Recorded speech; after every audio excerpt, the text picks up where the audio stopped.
Hello दोस्तों, मैं अनुभव सक्सेना मंथन क्लासेज में आपका स्वागत करता हूं। ये मंथन का डिजिटल प्लेटफॉर्म है।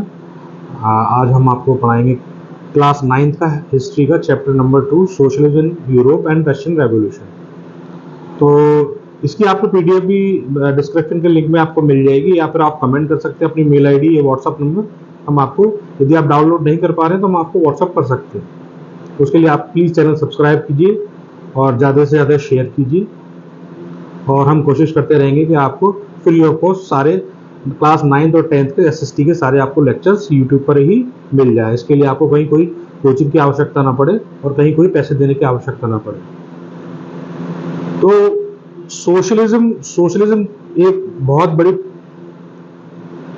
परिभाषा है, और इसको परिभाषा को व्यक्त करने के लिए पहले ये बहुत समझना जरूरी है कि सोशलिज्म आखिर होता क्या है, और इसकी आइडियोलॉजी से जो रेवोल्यूशन हुए हैं पूरे वर्ल्ड में, तो इस आइडियोलॉजी से उस पर क्या इफेक्ट पड़ा और ये क्यों उसका कारण बना।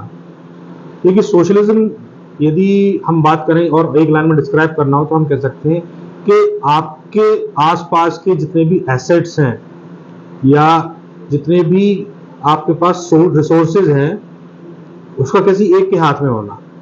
यदि सपोज मैं इस अलीगढ़ शहर में सारे रिसोर्सेज मेरे पास हैं, मतलब मैं खेती भी करता हूँ, लोगों से खेती करवाता हूँ, ज़मीन मेरी है, पैसा भी मेरा है, मशीनरी भी मेरी है, और मैं बाकी लोगों से खेती करवाता हूँ, और उस खेती से जो प्रॉफिट होता है उसका मैक्सिमम शेयर मैं रख लेता हूँ, और बाकी जो वर्कर होते हैं उनको बहुत कम मैं उनको तनख्वाह देता हूँ, सैलरी देता हूँ, जिससे उनका प्रॉपर गुजारा नहीं चल पाता। तो ये इस तरह से कैपिटलिज्म होता है। तो कैपिटलिज्म के अगेंस्ट में जो शब्द खड़ा हुआ वो हुआ सोशलिज्म। इसका मतलब कि जो भी ताकतें हैं और जो भी एसेट्स हैं वो किसी पर्टिकुलर एक के हाथ में ना हो। अभी आइडियोलॉजी कैसे वर्ल्ड में पूरी फैली, तो इसके बारे में हम आगे डिस्कस करेंगे। देखिए, इसके पीछे आपने लास्ट चैप्टर पढ़ा था फ्रेंच रेवोल्यूशन। फ्रेंच रेवोल्यूशन में क्या हो रहा था कि जो 3 स्टेट्स थे, नोबेल, क्लेर्जी और थर्ड स्टेट, उसमें काफी डिफरेंसेस थे। नोबेल और क्लेर्जी स्टेट जो थे वो काफी प्रिविलेज्ड ग्रुप थे, जिनको टैक्स नहीं देना पड़ता था, और वो एक तरह से फुल अपना प्रिविलेज का एंजॉय करते थे। जो थर्ड स्टेट था वो सारी मेहनत करनी पड़ती थी, उनको ही टैक्स देना पड़ता था, उनको ही सब कुछ वहन करना पड़ रहा था।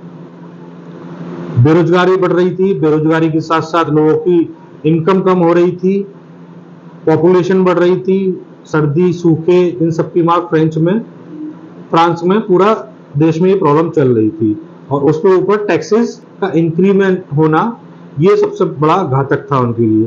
तो कहीं ना कहीं एक रोष उत्पन्न हुआ, रोष उत्पन्न होने के बाद कहीं ना कहीं आपका रेवोल्यूशन का कारण बना। अब हम थोड़ा सा इसको फ्लैशबैक में जाएंगे। यूरोप में जब लैंड मैक्सिमम जो होती थी वो आपके नोबिलिटी और क्लर्जी कंट्रोल करते थे, बाकी पीजेंट ग्रुप जो थे उनको वो थोड़ी सी सैलरी पर या थोड़े से राशन पर उनको मेहनत करवाते थे, या जिसकी भी छोटी लैंड होती थी वो उसका मैक्सिमम उसको नोबल्स को, क्लर्जी को और टैक्सेशन, डायरेक्ट टैक्सेशन उनको देना पड़ जाता था, तो उनके हाथ में कुछ नहीं बचता था। अब रेवोल्यूशन में कैसे कन्वर्ट हुआ, इसके लिए थोड़ा सा हमको और जानना पड़ेगा। समाज में जब ये सारी प्रॉब्लम हुई, लोगों ने डिस्कस करना शुरू किया, लोगों ने देखा कि इतनी समस्या है तो हमको आवाज उठानी पड़ेगी, तो छोटे छोटे ग्रुप्स बने जो आपस में डिस्कशन करते।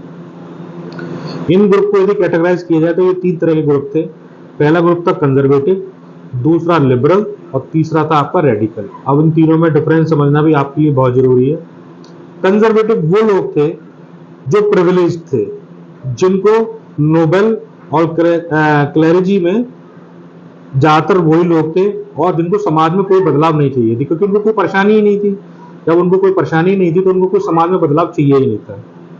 लिबरल्स में वो लोग थे कि जो आजाद होना चाहते थे, आजाद ख्याल वाले लोग, और वो चाहते थे कि सभी धर्म का सम्मान हो, सभी धर्म को एक दृष्टि से देखे जाए, कोई मोनार्की सिस्टम ना हो, पार्लियामेंट्री कमेटी होनी चाहिए, पार्लियामेंट चुने हुए लोग होने चाहिए, वही देश को कंट्रोल करें, एक सेपरेट जुडिशरी होनी चाहिए, ये सब चीजें होनी चाहिए। लेकिन उनके अंदर एक कमी थी, लिबरल लोग कभी ये नहीं चाहते कि जो वोटिंग राइट्स है वो महिलाओं को मिले, ये एक लिबरल में कमी थी। तीसरा ग्रुप था आपका रेडिकल्स। रेडिकल्स चेंज चाहते थे, रेडिकल्स चाहते थे कि जो केंद्रीय सत्ता है उसके हाथ में सारी पावर होनी चाहिए, सत्ता के संरचनात्मक रूप से अलग अलग आपके दो पक्ष वाली सरकार होनी चाहिए। जैसे वर्तमान में हिंदुस्तान में आप देख सकते हैं केंद्रीय सरकार, राज्य सरकार है, तो कोई भी डिक्टेटरशिप के यहाँ चांस नहीं होते। मोनार्की सिस्टम के खिलाफ थे, और सबसे अच्छी बात वो महिलाओं का सम्मान भी दिलाना चाहते थे और महिलाओं को वोटिंग अधिकार भी दिलाना चाहते थे। तो ये तीन तरह के ग्रुप उस वक्त आपके पूरे यूरोप में फैले हुए थे। अब इसी के साथ जब 1900 सदी की शुरुआत हुई, तो वहां पर इंडस्ट्रीज का एक्सपेंशन शुरू हुआ, इंडस्ट्रीज आनी शुरू हो गई थी। इंडस्ट्रीज जब आ रही थी वहां पर, तो नए नए शहर बन रहे थे, नए नए आप कह सकते हैं रेलवे ट्रैक्स बन रहे थे, कोल का प्रोडक्शन स्टार्ट हो गया था, ये सब चीजें वहां पर थी। लेकिन इंडस्ट्रीज के आने से जो मेन एग्रीकल्चर पर डिपेंड करते थे लोग, वो उन लोगों को एक वाइस वर्षा कुछ नुकसान भी हो रहे थे। इंडस्ट्रीज के आने से आपकी मैन पावर कम हो गई थी, तो बेरोजगारी बढ़ रही थी।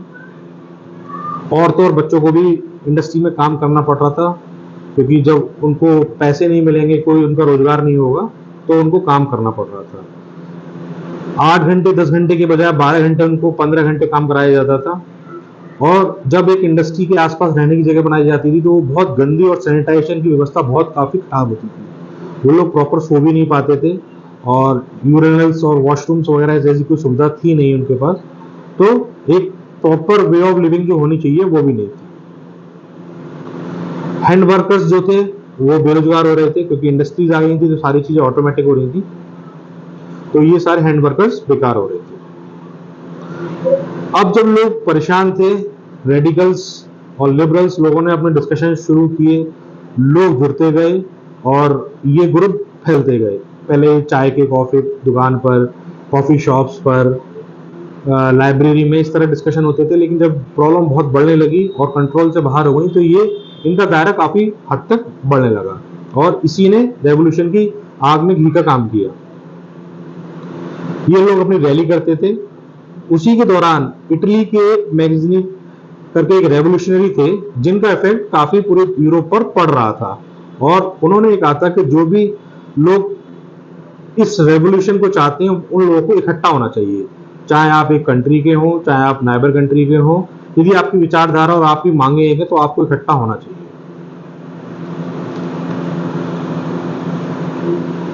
अब चैप्टर इसका नेक्स्ट आता है सोशलिज्म इन सोसाइटी। देखिए, इनका मानना था कि सेंट्रल, या आप कह सकते हैं सत्ता या पावर कुछ लोगों के पास ना हो, प्रोडक्शन का कंट्रोल कुछ लोगों के पास ना हो। देखिए, जो कार्ल मार्क्स थे, उनका ये मानना था, उन्होंने एक शाखा नई बनाई सोशलिज्म से ही, जिसको कम्युनिज्म कहा गया। वो ये चाहते थे कि प्रॉपर जो कंट्रोल है, लैंड्स हैं, इक्विपमेंट्स हैं, उसका कंट्रोल किसी एक के पास ना हो, कैपिटलिस्ट ना हो, उसका कंट्रोल सरकार के पास होना चाहिए और इक्वली डिस्ट्रीब्यूटेड होना चाहिए। मतलब सारे लोग इकट्ठे करके सबकी जमीन हो, सबके पास जमीन हो, इकट्ठी खेती करें, जो भी पैदावार हो उसको बेचें, बेचकर जो जिसका प्रॉफिट हो वो सब इक्वली शेयर होना चाहिए, कंट्रोल किसी के पास नहीं होना चाहिए। कुछ महान लोग भी थे, कुछ विचारवादी लोग भी थे, जैसे रॉबर्ट ओवन है एक, जिन्होंने एक न्यू हार्मोनी सोसाइटी यूएसए में बनाई थी। इनका मानना था कि ये कुछ अमीर लोगों की प्रॉब्लम है, ये अमीर लोग ही सुधार सकते हैं। अमीर लोग यदि इच्छा शक्ति अपनी जगाते हैं, तो वो सारे अपने प्रॉफिट शेयर कर सकते हैं। दूसरे एक फ्रांस में थे लुइस ब्लाइंसी कर, ये चाहते थे कोऑपरेटिव सोसाइटीज बने, कोऑपरेटिव सोसाइटीज बनेंगी जिसका कंट्रोल सरकार के पास होना चाहिए। ये सारे संसाधन, प्रॉफिट्स, खेती, अनाज जो भी हो, ये सब चीज अपने कंट्रोल में ले और इक्वली डिस्ट्रीब्यूट करें, तभी समाज का निर्माण हो पाएगा। कार्ल मार्क्स ने काफी हद तक कैपिटलिज्म को समझाया और कैपिटलिस्ट सोसाइटी की जगह एक कम्युनिस्ट सोसाइटी इन्होंने बनाया। और सबसे ज्यादा ये वर्कर ग्रुप में, जो वर्कर तबका था, जो इंडस्ट्री में काम करता था या काफी छोटे छोटे काम करते थे, उन्होंने उनके अंदर उन्होंने रेवोल्यूशन की भावना जो सबसे ज्यादा भरी, वो कार्ल मार्क्स की वजह से ही भरी। अब नेक्स्ट स्टेज आता है सपोर्ट टू सोशलिज्म। सोशलिज्म को जब सपोर्ट मिलने लगा, तो ये कैसे एक विचारधारा बन गई और इसमें काफी यूरोप के लोग इसमें जुड़ने लगे। जब यूरोप के लोग जुड़ने लगे, तो यूरोप के छोटे छोटे देश में इन्होंने ग्रुप बनाना स्टार्ट किया, फंडिंग हुई, मेंबर्स बनाए, फंड कलेक्ट किया। वर्कर की डिमांड्स को इन्होंने आगे बढ़ाया और वर्कर की डिमांड्स क्या थी, उनको वोटिंग का अधिकार मिलना चाहिए। देखिए मैं आपको थोड़ा सा बता देता हूँ, वोटिंग का अधिकार पहले यूरोप में सबको नहीं था। वोटिंग का अधिकार या तो नोबेल को था या क्लर्जी को था या उनके पास था जिनको पास अच्छी खासी जमीन थी और खुद की जमीन थी। या तो वो किसी की जमीन पर खेती करते हैं तो उनको वोटिंग का अधिकार नहीं था, महिलाओं को अधिकार नहीं था, और एक नॉर्मल गरीब व्यक्ति को भी कोई वोटिंग का अधिकार नहीं था। और उनकी डिमांड थी कि उनको वर्किंग आवर्स कम होने चाहिए, रहने पीने खाने की व्यवस्था अच्छी होनी चाहिए, रहन सहन अच्छा होना चाहिए, जो नॉर्मली सभी लोग मानते हैं। उसी के दौरान इंटरनेशनल इवेंट्स क्या हो रहे थे। लेबर पार्टी ब्रिटेन में बन चुकी थी 1914 में, और सोशल डेमोक्रेटिक पार्टी जर्मनी में बन चुकी थी। लेकिन ये जो छोटे छोटे रेवोल्यूशनरी पार्टीज बनी थी, छोटे छोटे फॉर्मेशन हो रहे थे, छोटे छोटे लोग ग्रुप बना रहे थे, ये 1914 तक स्ट्रगल ही करते रहे। 1914 तक कोई भी सरकार ऐसी नहीं बनी जिसको हम सेकुलर सरकार कह सकते हैं। सेकुलर सरकार 1914 तक नहीं बन पाई थी। लेकिन हाँ, ये विचारधारा आग की तरह पूरे यूरोप, बल्कि यूरोप से काफी एशिया के पार्ट में, जैसे रशिया हो गया, आपका इंडिया हो गया, इंडिया में राजा राम मोहन राय वगैरह लोग थे जो इस विचारधारा को मानने लगे थे और उसको महत्व देने लगे थे। लोगों को सेकुलरिज्म क्या होता है, उससे क्या बेनिफिट हो सकता है, ये चीजें इनको समझ में आने लगी थी, इसीलिए ये चीजें आगे बढ़ रही थी। अब आते हैं हम रशियन रेवोल्यूशन पर।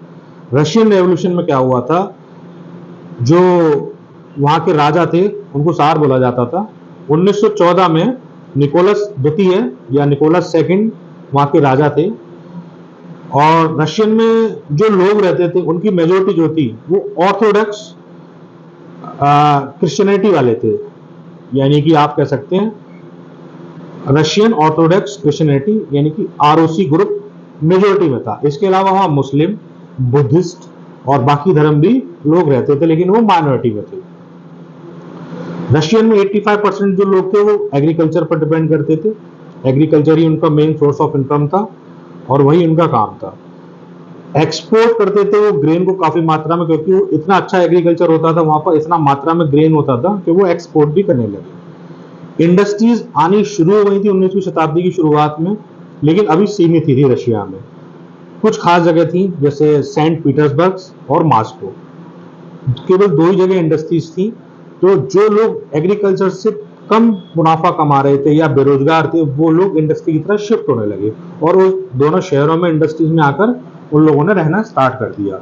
और उनकी जो वर्किंग कंडीशंस थी उसके बारे में हम डिस्कस कर चुके हैं। उनका रहना पीना खाना कोई प्रॉपर व्यवस्था थी नहीं, तो उनको क्या क्या दिक्कतें फेस करनी पड़ी वो हम जानते हैं। अब क्या हुआ, जब जो लोग इंडस्ट्रीज में आए और थोड़े स्किल लोग थे, उन लोगों में भी ग्रुप शुरू हो गए।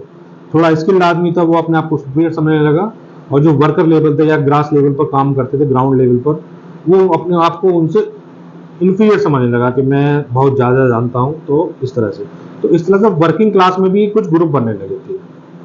कोल का प्रोडक्शन बढ़ रहा था। 1900 में क्राफ्टमैन और इंडस्ट्रीज वर्कर बराबर हो गए थे। ये लोग जहां जिस जगह पर रहते थे उसको डोम बोलते थे, जो काफी दयनीय स्थिति में होते थे। प्रॉपर दयनीय स्थिति में वहां पर रहना बहुत मुश्किल हो सकता था, काफी मुश्किल था। सैनिटाइजेशन की व्यवस्था नहीं थी, खाना पीना प्रॉपर नहीं हो पाता था, प्रॉपर ढंग से सोने की व्यवस्था भी नहीं होती थी। दूसरा तबका था पीजेंट ग्रुप, जो किसान था, जो नोबिलिटी और क्लर्जी जैसे लोगों के यहाँ काम करते थे, या जिनके पास जार के कंट्रोल में जो जमीन थी उनके पार काम करते थे और खुद की जमीन नहीं थी, उनका एक अलग समस्या हो रही थी, तो उनका एक ग्रुप अलग बनने लगा था। तो इस तरह से दो ग्रुप बनने लगे थे। उनकी डिमांड ये थी, वो लोग काफी पहले बात तो धार्मिक थे। उनकी डिमांड थी कि हमारे पास खुद की जमीन होना चाहिए, खुद हम खेती कर सकें, हमको टैक्स कम से कम देना पड़े या ना देना पड़े, ये सब चीजें उनकी डिमांड्स थी। एक दूसरी डिमांड थी, वो कलेक्टिव फार्मिंग चाहते थे, जिसको मीर कहा जाता था। तो वो कलेक्टिव फार्मिंग चाहते थे कि लोगों का एक समूह मिलकर एक फार्मिंग करे, वहां से जो उपज हो वो अपनी फैमिली के हिसाब से आपस में डिस्ट्रीब्यूट कर ले। लेकिन होता नहीं था ऐसा। जिसके पास लैंड होल्डिंग होता या जो कैपिटलिस्ट लोग थे, वो अपना पूंजी लगाकर उन लोगों से छोटे से वेतन पर कमाते थे और सारा बेनिफिट खुद ले जाते थे। अब सोशलिज्म इन रशिया, अब रशिया में क्या हुआ, 1914 से पहले सारी पार्टियां रशिया में इलीगल मानी जाती थी। यानी कि आपकी कोई भी पॉलिटिकल पार्टी है तो वो इलीगल है। लेकिन 1898 में इलीगल पार्टी होने के बावजूद सोशल डेमोक्रेटिक वर्कर पार्टी एक अस्तित्व में आई। इसका सबसे पहला जो आइडिया था वो सोवरेनिटी था, यानी कि आप सोवरेन जो हमारे शब्द संविधान में भी है, तो वो सबसे पहले इनका महत्वपूर्ण था कि देश को सोवरेन होना पड़ेगा, तभी जाकर हमारी जो दयनीय स्थिति है वो सुधर सकती है। 1900 में सोशलिस्ट रेवोल्यूशनरी पार्टी भी थी जो किसानों की थी। अब दो तीन कैरेक्टर हैं, आप इसको समझिए। दो लोग पार्टियों में, जो वर्कर थे और किसान थे, इनके दो ग्रुप बने थे। एक ग्रुप कहलाया बोल्शेविक, एक कहलाया मेंशेविक। बोल्शेविक को लीड कर रहे थे लेनिन, जिनके बारे में मैं आपको आगे डिस्कस करूंगा, वो कौन थे, क्या करना चाहते थे। और मेंशेविक को लीड कर रहे थे जूलियस मार्टोव। लेनिन वाला ग्रुप बोल्शेविक का मेजोरिटी ग्रुप था, दूसरा ग्रुप माइनॉरिटी ग्रुप था। बोल्शेविक रेवोल्यूशन चाहते थे, मेंशेविक चाहते थे स्लो चेंजेस, मारधाड़ ना हो, रेवोल्यूशन चाहिए, चीजें बदलें लेकिन एकदम से ना बदलें, परेशानी ना हो, रूटीन लाइफ में कोई दिक्कत ना हो। यानी कि जैसे आप यदि इसको कंपेयर करते हैं तो हिंदुस्तान में आपका जैसे गर्म दल और नरम दल अलग अलग थे। नरम दल चाहता था कि सत्याग्रह से सारा हमको आज़ादी मिल जाए, कोई हिंसा ना हो। गर्म दल चाहता था कि सत्याग्रह और इन सब से काम नहीं चलेगा, हमको हथियार भी उठाने पड़ेंगे, और उन्होंने उठाए। तो एक अलग अलग विचारधारा थी। इसी तरह से रशिया में बोल्शेविक और मेंशेविक अलग अलग विचारधारा, अलग अलग लोग बने, अलग अलग ग्रुप बन गए। बोल्शेविक लोग चाहते थे कि पूरी इस ग्रुप को कुछ लीडर्स होने चाहिए जो लीड करें, जबकि मेंशेविक लोग चाहते थे कि इस ग्रुप में जितने भी पर्टिकुलर लोग हैं सभी नेता हैं, यानी कि ये सबका ग्रुप है। जब सभी ग्रुप में सभी लोग नेता होते हैं तो उसमें एक परेशानी आती है कि वो प्रॉपर डिसीजन नहीं ले पाते हैं, चाहे वो एक हार्ड डिसीजन हो, चाहे वो सॉफ्ट डिसीजन, जो डिसीजन लेने की पावर नहीं होती है। तो इस विचारधारा से लेनिन थोड़े अपोज करते थे कि लीडरशिप होनी चाहिए, कुछ लीडर्स होने चाहिए जो इस ग्रुप को कंट्रोल करें। वो चाहते थे सोसाइटी को ट्रांसफॉर्म करना थ्रू फोर्स, के हथियार उठाकर हमको ही इसको सोसाइटी को ट्रांसफॉर्म करना पड़ेगा, जबकि मेंशेविक लोग ऐसा नहीं चाहते थे कि हमको हथियार उठाना पड़े। अब आता है नेक्स्ट चैप्टर, टर्बुलेंट इन 1905 रेवोल्यूशंस, 1905 का रेवोल्यूशन। इसमें क्या हुआ? 1905 में कॉन्स्टिट्यूशन की डिमांड उठने लगी थी। नेशनलिस्ट और जेदिस्ट आपको बताता हूँ, जो मुसलमान ग्रुप थे, जो माइनॉरिटी कम्युनिटी थी, उनको जेदिस्ट यहाँ पर हम बुलाएंगे। ये अलग डिमांड करने लगे थे कि हमको एक कॉन्स्टिट्यूशन हमको चाहिए जो हमारे राइट्स का, फंडामेंटल राइट्स हैं, फंडामेंटल ड्यूटीज हैं, ये सब चीजें क्लासिफाई हो, जुडिशरी क्लासिफाई हो, और हमको हमारे अधिकार मिलने चाहिए। लेकिन क्या होता है, इससे पहले का इंसिडेंट जस्ट एक साल पहले 1904 में सूखा इतना पड़ जाता है, खाने के दाम और खाने की जितनी वस्तु आती है उनके दाम आसमान छू जाते हैं, और इतनी प्रॉब्लम हो जाती है लोगों की, इतनी महंगाई में 20% तक सैलरीज कट कर दी जाती हैं, और लोग जो उनका डेली ब्रेड होता है वो भी अफोर्ड नहीं कर पा रहे थे। तो इस विचारधारा को सोशलिज्म की जो भावना थी उसको वर्करों में और किसानों में ये भावना जागृत हुई, और इसका हुआ। अब जो नेक्स्ट इवेंट होने जा रहा है ब्लडी संडे, मैं उसके बारे में बताता हूँ। बहुत इंपॉर्टेंट इवेंट है ये, इसी से सारा रेवोल्यूशन का एक जो शुरुआत हुई थी ब्लडी संडे इवेंट से ही हुई थी। हुआ क्या था, सेंट पीटर्सबर्ग में एक फैक्ट्री में 4 मजदूरों को बिना किसी नोटिस के या बिना किसी बात के निकाल दिया जाता है। उनको निकालने के बाद 1,10,000 लोग उनके सपोर्ट में आ जाते हैं, और जब 1,10,000 लोग सपोर्ट में आ जाएंगे तो काफी बड़ा एक हुजूम बन जाता है। उनकी जो मांगे थी, सैलरी कम होना, ब्रेड के प्राइस बढ़ जाना, वर्किंग आवर्स प्रॉपर रहने की व्यवस्था होना, ये सब चीजें जो चिंगारियां थी और वो आग का शोला बन चुकी थी, और वो लोग 1,10,000 लोग इकट्ठे होकर राजा के महल, जिसको विंटर पैलेस कहा जाता है, विंटर पैलेस की तरफ बढ़ने शुरू कर देते हैं। राजा घबरा जाता है कि इतने लोग मेरे पैलेस पर क्यों आ रहे हैं, तो वो क्या करता है, घुड़सवार ट्रूप्स अपने भेज देता है, और वहां पर वो लोग फायरिंग कर देते हैं, और फायरिंग में कम से कम 100 लोग मारे जाते हैं, 100 वर्कर्स, और 300 आधिकारिक रूप से 300 लोग घायल हो जाते हैं। अब रेवोल्यूशन की आग यहां से जलनी स्टार्ट हो गई थी। इसी इंसिडेंट को आप कंपेयर करेंगे तो जो मंगल पांडे वाले हमारा देश में इंसिडेंट हुआ था, आप कंपेयर कर सकते हैं, ये वैसे ही इंसिडेंट ब्लडी संडे वाले दिन हुआ था। और जब 1,10,000 लोग इतना घायल हो गए, पूरे देश में एक आवाज आग सी लग गई और सब लोगों ने आवाज उठानी शुरू कर दी, तो वहां का जार जो था वो घबरा गया। तो लोगों की डिमांड थी कि कॉन्स्टिट्यूशन होना चाहिए, कॉन्स्टिट्यूशन। तो जार ने उसको अप्रूव कर देता है और वो कहता था कि ठीक है जाओ, हम डूमा बनाने की छूट करते हैं। डूमा बोलते हैं संसद को, रशिया में डूमा माने संसद, और वो उसको अप्रूव कर देता है। तो डूमा बनाने के लिए तो बोल देता है, लेकिन पहली डूमा जो होती है वो मात्र 75 दिन चलती है, दूसरी डूमा होती है वो मात्र 3 महीने चलती है, और तीसरी डूमा जो बनती है उसमें सारे लोग उसी के होते हैं। यानी कि उसने लोगों का कहना माना, कंट्रोल अपने हाथ में रखा। ठीक है, तो इस तरह से अभी जार वाला चैप्टर और रशियन रेवोल्यूशन का चैप्टर हम यही पॉज करते हैं। इसके बीच में हमको एक चीज देखनी पड़ेगी, वर्ल्ड वार। वर्ल्ड वार जो आपकी 1914 से लेकर 1918 तक चली थी, उसका भी इफेक्ट रशिया पर पड़ रहा था। अब रशिया क्या था, पहली बात, ये वर्ल्ड वार किस किस के बीच में हुआ? ये हुआ आपका सेंट्रल पावर और एलाइड पावर के बीच में। सेंट्रल पावर में कौन था? जर्मनी, ऑस्ट्रिया, तुर्की। और एलाइड पावर में फ्रांस, ब्रिटिश था, रशियन थे, इटली, बाद में आपका यूएसए आ गया था, रोमानिया था। रशिया के लोग सरकार से नाराज थे। नाराज का उनका वजह ये थी, वो ये सोचते थे कि हम लोगों को इस्तेमाल किया जा रहा है, हम लोगों से वर्ल्ड वार लड़वाया जा रहा है, हम लोगों को कोई सुरक्षा का भावना नहीं है, राजा अपने मजे विंटर पैलेस में अपने आराम से रह रहा है, घूम रहे हैं वो लोग, हम क्यों उनके लिए लड़ें, और इससे हमको बेनिफिट क्या होने वाला है? जब हमारे देश में हमारी ही आवाज नहीं सुनी जा रही है, तो वर्ल्ड वार जीतकर हमारी बाहर के देश भी क्या सुनेंगे? और हम वर्ल्ड वार जीत भी जाते हैं तब भी राजा हमारी तरफ ध्यान नहीं देगा। दूसरा रीजन ये था, रानी जो थी वो जर्मन की थी, तो कहीं ना कहीं लोगों का ये मानना था कि रानी जर्मन की है तो जर्मनी से ये नहीं लड़ेंगे और ये बाद में पैचअप कर लेंगे हम लोगों को मरवाने के बाद। तो उन्होंने काफी नाराजगी रही। नाराजगी में एक सिंबॉलिक ये हुआ कि सेंट पीटर्सबर्ग जो नाम है वो जर्मन नाम है।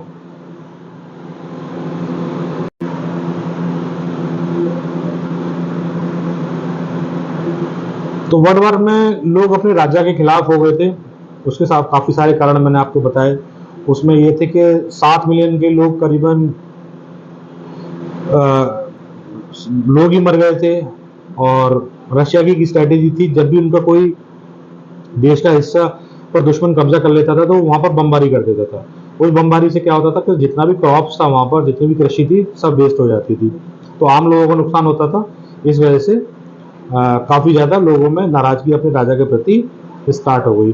रानी जर्मनी की थी, तो कहीं ना कहीं बाद में उनको लगता था कि ये राजा जर्मनी से हाथ मिला लेगा।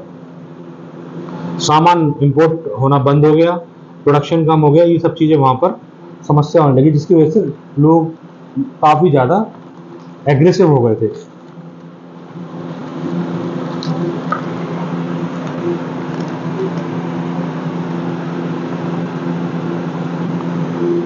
उन्नीस सौ 16 में ब्रेड के लिए युद्ध होना शुरू हो गया था। मतलब आप समझ रहे कितनी बुरी हालत हो सकती है। लोग वहां पर ब्रेड के लिए, औरतें लंबी लंबी लाइन लगाती थी, जैसे उनका नंबर आता था वो वहां पर स्टॉक खत्म हो जाता था और आप समझिए काफी कम लोगों को ही वो ब्रेड मिल पाता था।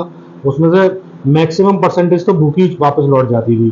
तो लोगों में इतना अराजकता का माहौल हो गया था कि यदि उनको जीवन के जीने के लिए खाना भी ना मिलेगा तो क्या स्थिति हो सकती है, आप इमेजिन कर सकते हो। इसके बाद एक इंपॉर्टेंट इंसिडेंट हुआ था, इसको फेब्रुअरी रेवोल्यूशन कहते हैं। 1917 में पेट्रोग्रेड, अब देखिए पेट्रोग्रेड वही है सेंट पीटर्सबर्ग।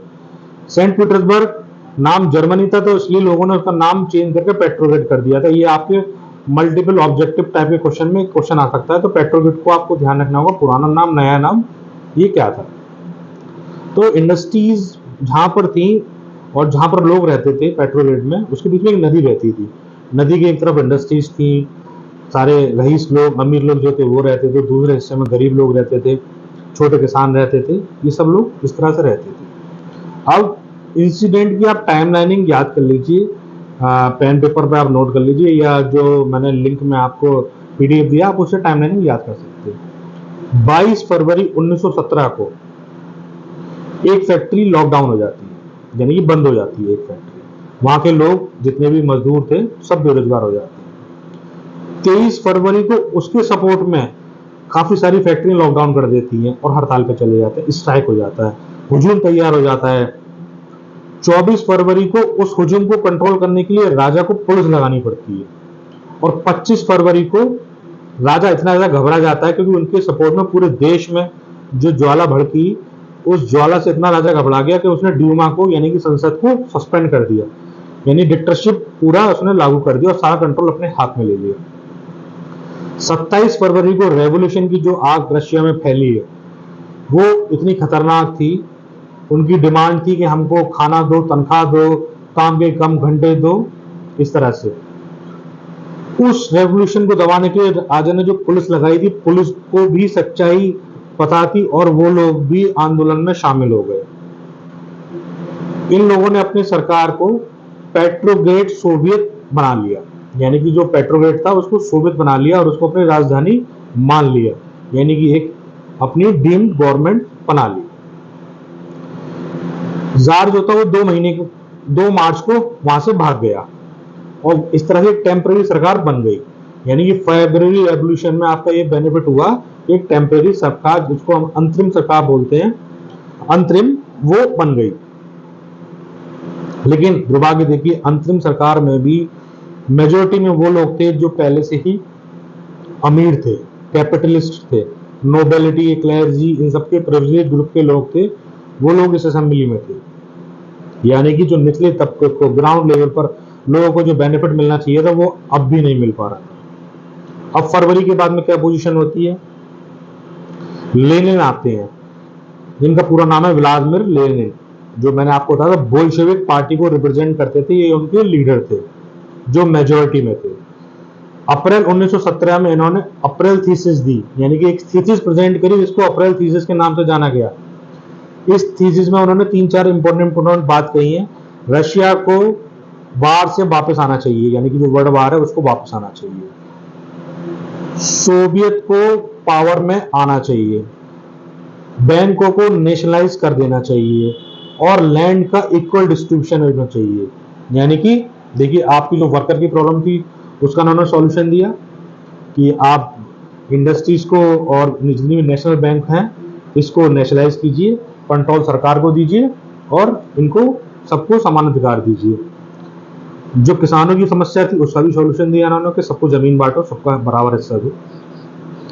और जो देशभक्ति और नेशनलिज्म और सेकुलरिज्म की बात कर रहे थे उन लोगों को भी कहा था कि अब हम स्वतंत्र देश हमको बनना चाहिए और हमको सोवरेन कंट्री बनना चाहिए। अब बोल्शेविक पार्टी कम्युनिस्ट पार्टी बन गई, यानी कम्युनल पार्टी उनके नाम से बन गई। उन्होंने अपने पार्टी का नाम चेंज कर दिया और कम्युनल पार्टी बना लिया। राजा के जाने के बाद बोल्शेविक गवर्नमेंट बन जाएगी, क्योंकि इसमें ज्यादातर मैक्सिमम लोग कंट्रोल वही था जो प्रिविलेज्ड लोग थे। लेनिन के सपोर्ट में जो आर्मी थे वो सब लेनिन के साथ में आ गए। सितंबर में लेनिन ने सरकार गिराने की कोशिश की और लेनिन के ट्रॉट्स्की एक मिलिट्री ऑफिसर थे जो उन्होंने उसको एक मिलिट्री टीम बनाई, उन्होंने आर्मी टीम बनाई लेनिन ने, और उसमें ट्रॉट्स्की को उसका हेड बना दिया और मिलिट्री रेवोल्यूशनरी कमेटी MRC बनाया 17 अक्टूबर को। 24 अक्टूबर को सारे मिनिस्टर्स जो अंतरिम सरकार के थे, इंटरिम गवर्नमेंट के, वो सारे उन्होंने पकड़ लिए और अरोरा शिप को, एक शिप है, स्पेल कर देता हूं मैं आपके लिए, AURORA शिप, औरोरा शिप, इसको विंटर पैलेस भेज दिया कि जाओ बंदी बना लो, बंदी को, किला को पूरा पकड़ लो। अब सरकार बन गई थी बोल्शेविक्स की।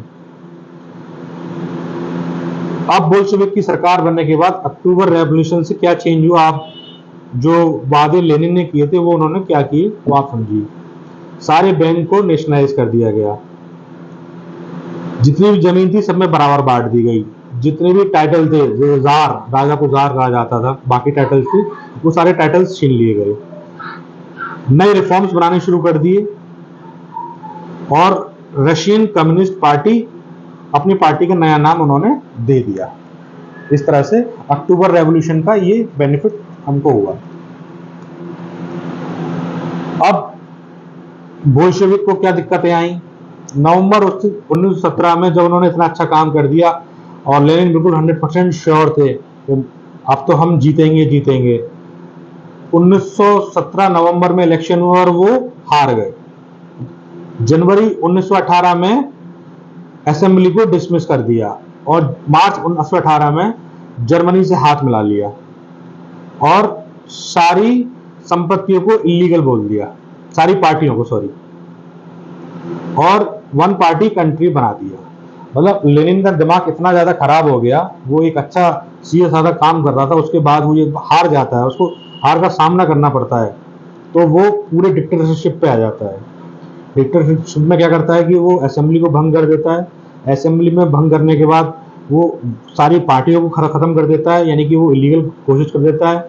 अब रशिया वन पार्टी कंट्री बन गया था, जहां पर केवल एक ही पार्टी इलेक्शन लड़ सकती थी और एक ही राजा बन सकता था और इसका कोई कंपटीशन था ही नहीं। ये उसने खुद को कर दिया।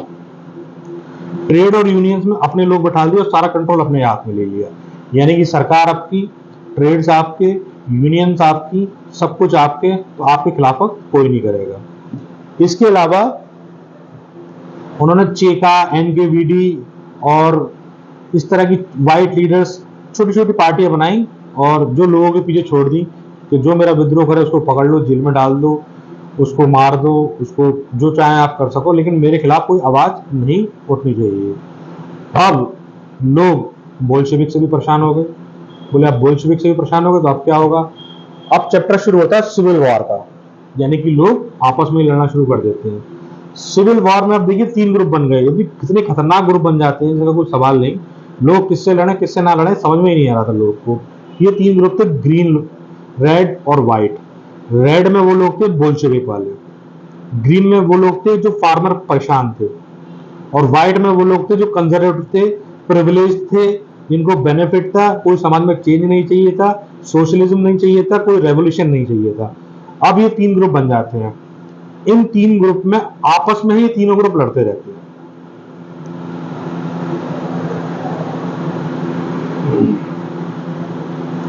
अब होता क्या है, ग्रीन जो ग्रुप था, ग्रीन ग्रुप, और जो आपका व्हाइट ग्रुप था, कंजर्वेटिव ग्रुप, वो आपस में लड़ता रहता था। वो जो आपस में लड़े और रेड लोग जो आपके बोल्शेविक लोग थे, उनको मैक्सिमम बेनिफिट हुआ और किसी तरह से वो फिर जीत जाते, यानी कि जो सिविल वार थी वो दोबारा वो जीत जाते। और ग्रीन और व्हाइट की कमजोरियों का फायदा उठाकर उन्होंने उसको कमजोर किया और इतना कमजोर कर दिया कि वो ऑटोमेटिकली खुद जीत गए। और यहां से उन्होंने union of Soviet socialist Republic party पूरा देश बना दिया दिसंबर 1922 में, यानी यूएसएसआर की स्थापना यहां से हो गई।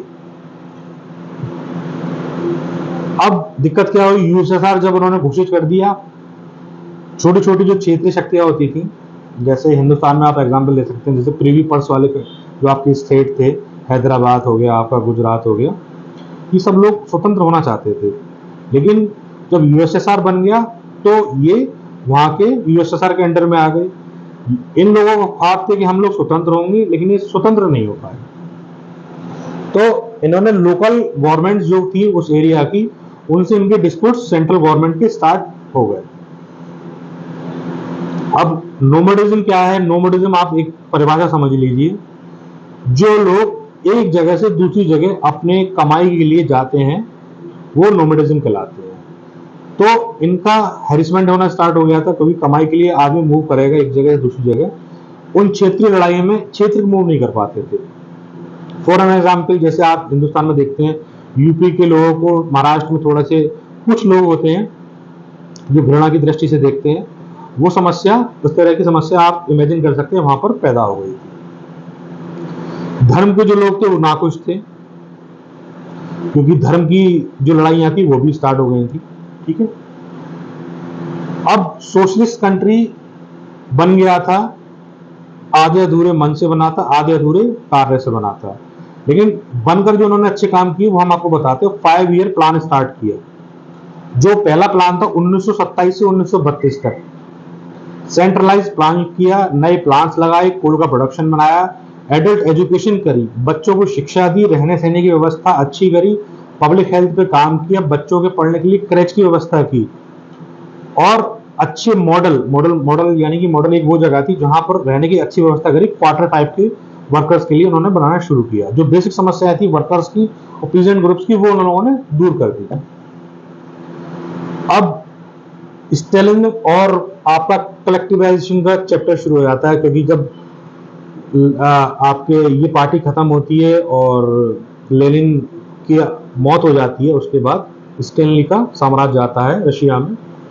तो स्टेनली की एक अलग माइंडसेट था, उनका माइंडसेट ये था कि जब 1924 में आपके लेनिन की मृत्यु हो जाती है तो नए लीडर बनते हैं जोसेफ स्टालिन। स्टालिन ने क्या किया कि उन्होंने सोचा कि हमको इमरजेंसी लगानी चाहिए। उनके दिमाग में क्या चलता था कि जो प्रोडक्शन होता है वो कुछ कैपिटलिस्ट के हाथ में और वो बेनिफिट वो उठाते हैं।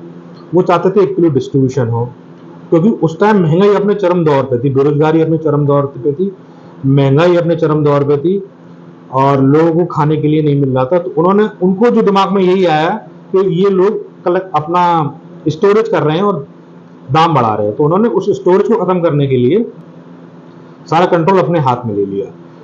स्टोरेज करने वाले के ऊपर पुलिस की कार्रवाई करी गई। स्टोरेज करने के वाले के ऊपर लोगों को इतना भड़का दिया कि जहां जहां स्टोरेज होते थे वहां से लोगों ने लूटना शुरू कर दिया। खाने की शॉर्टेज थी, सरकार भी इसके खिलाफ थी, तो लोगों ने जो वाकई में मेहनत करके जिन्होंने इकट्ठा भी करा था उनका भी सारा अनाज लूट गया।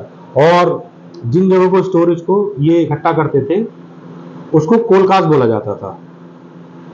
तो उसमें कोलकाज में ये सारी चीजें इकट्ठा करा जाता था। कोलकाज का कॉन्सेप्ट ये लाना चाहते थे। कोलकाज का असली जो कॉन्सेप्ट था वो स्टालिन का मतलब ये था कि आप कलेक्टिव फार्मिंग कीजिए और अपनी फैमिली मेंबर्स के हिसाब से जो भी आपका आउटकम आता है उसको इक्वली डिस्ट्रीब्यूट कर लीजिए।